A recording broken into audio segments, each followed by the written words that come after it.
So, I finished watching season 2 of Sengoku Youko, and I think it is the last season because I think so.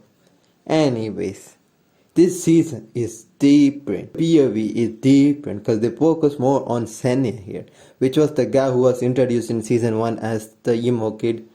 Not a emo, I mean, he's not that emo because he is emotionless. He is emotionless. He just follows what his pop says to him to do. But that's how they introduce him, and that's it. There are like other some scenes in season 1 of him, but you don't think that they're gonna put more focus on in season 2. So this was surprising for them to turn the story like this. Though it's different POV and there are like little new set of characters and it's a new squad, but it's still the continuation of that story. And in that new squad of Senya, Shinsuke is there. And that happened because I'm not gonna say because that's season 1 spoiler and I believe some people might have not watched it. So they focus more on him and this whole season is about his character development. This whole season is for him to have character development. And as they introduce more and more characters, they are characters that influence Stanley's growth and how he becomes a better character or a better person, how he becomes totally opposite of this here. And that was good, I liked that. That was like pretty smart, pretty interesting, very rare to see in anime.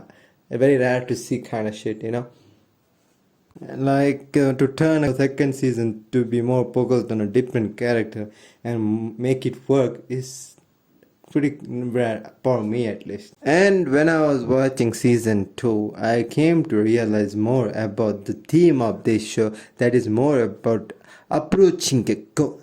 Here it's more about approaching strength and the idea of being the strongest, how different people approach it in different ways. Like there are certain groups of people that enjoy the whole working towards that goal. They are not like sad that sometimes they can't approach it, they can't do it right, or something bad happens so that they have to change their ways. No, they don't change their ways. Just because of that, they can approach that goal. They do it their own way, in their own style, and they don't lose the person they are while chasing that goal. And I like that. Like that is this one guy who lost countless time to this one other person, but he is kind of sad, he kind of is a little bit, frustrated maybe, but it also makes him kind of happy too because he looks forward to beating that guy. He looks forward to getting stronger so that he will eventually beat that guy. That makes his day better. That makes his day more fulfilling, and I like that aspect of it. And there are other groups of people that are like, had a thing happen in their past that made them feel like being strong is necessity, and that's why they go on to be strong, and that's why they do all those shit for strong. But the way they approach it, it is like they sacrifice a lot of shit about them as a person just to get there. It's not like they're liking it or they're like hating it. They just think that they gotta get there. That's it, because they don't want to get as sad as they were in the past. They want to get to that position again.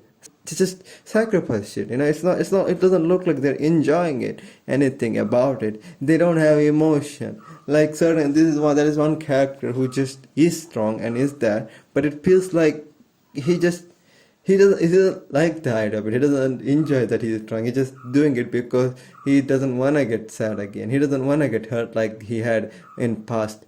So yeah, they both are like trying to get to their same goal. These two different type of people are trying to get to the same goal, but it's the way they approach it, it makes it so different.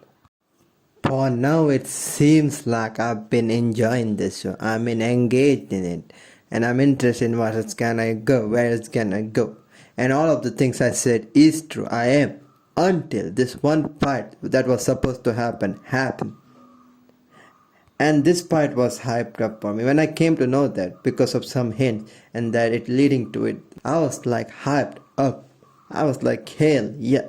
Because this was the fight between these two different people who are representing the two different group of people that I talked about before. So it's gonna be big, right? It's big because those two people are gonna fight. And it's not just that too. It's that these two people are all of the people that I mentioned before. One is the guy who lost countless time to this other guy. And this other guy is the guy who that guy lost to countless time. And this guy is also the guy that I talked about as the guy who got stronger, who is strong and sacrificed shit to get that. So from this we can gather that this part is big part is riding on these factors. Fight between two different philosophy towards the same goal. Second one is the history between these two guys. Third one being it gonna be the last fight between these two guys. So this is so big fight. So it's all gonna bloom here, right? So they all gonna let it breathe, and this big fight's gonna happen. And the animation was always consistently good here. Alright? From even the dragon versus that guy fight was good. And the season 1 fight was also fucking good. I knew that this anime was good when the fighting scene was really good. Was when Thousand Tail fought with, what was his other name? This Tiger Otoko, this guy. And I was like, okay, this is gonna be 100% better than that. Because this is a big fight. This is a very big fight with a lot of things riding on it. So, was it a good fight? Was it a good animation? Was it anything what I said right now? A big... It's laundry day, Gary! Yes, no. Because they dropped the biggest deuce.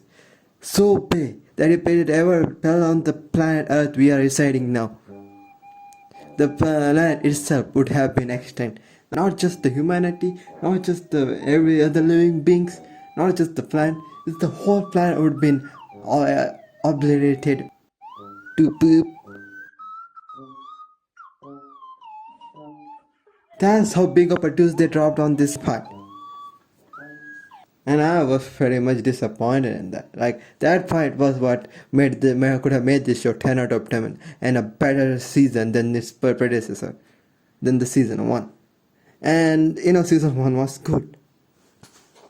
This made it really bad compared to season 1.